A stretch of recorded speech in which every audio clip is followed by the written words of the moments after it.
And so that's what's there. Could the ark have survived the flood? Yes, several independent studies have been conducted. The most famous of these ranked a prototype of the ark versus other boats of different proportions.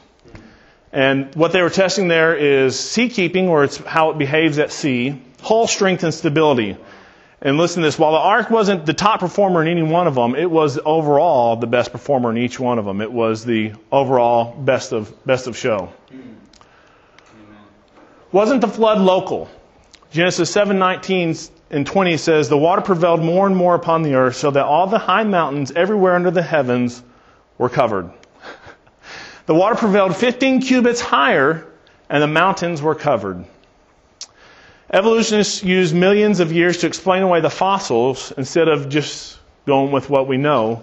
Could have very well reasonably formed them the flood. The story of the flood is found in every society, even those that are quote-unquote isolated. So you can go to every people's group has some story of a flood all around the earth.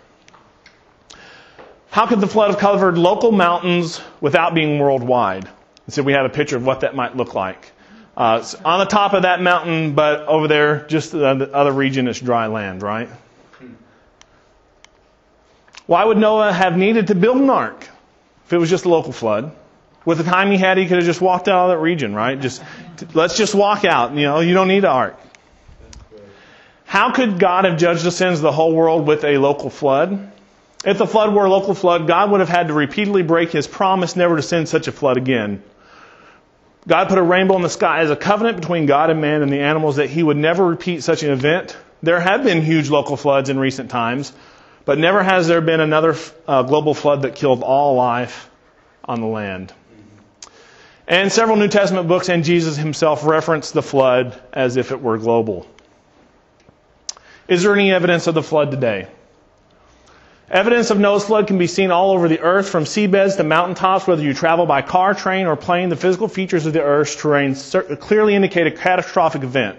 Just like we were saying, the lakes in Minnesota, the Great Lakes, the Grand Canyon, all these crazy geological features speak of some catastrophic event.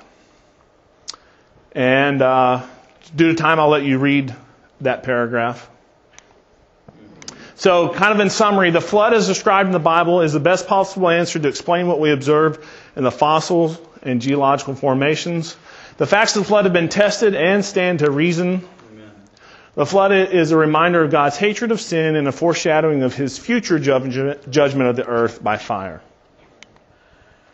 So, one conclusion point today. When examined, the events of the flood and the history of dinosaurs can only be accurately explained when we read it in context of God's biblical account. Amen. And what I'd like you to do is read through 104 and you'll see that narrative talking about God scooping up the mountains so that they could be high and putting the sea where it belongs to be. Jack, will you lead somewhere to prayer?